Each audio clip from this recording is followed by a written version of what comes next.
पंढरपुरात माझा तिचं नाव त्याचं विठ्ठल सखा.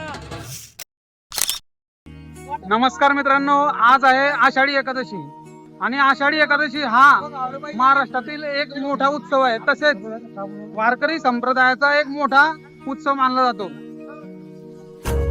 तसेच पूर्ण महाराष्ट्रात सुद्धा हा सण साजरा केला जातो.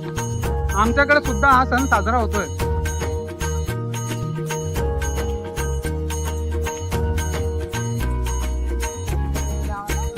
बाबा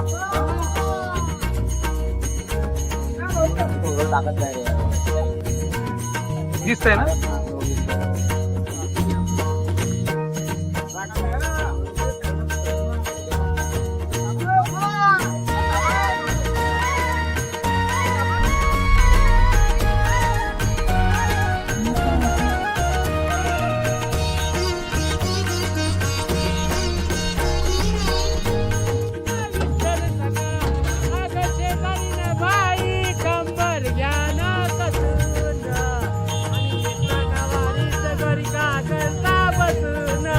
येता का वारीस घरी का करता बसून.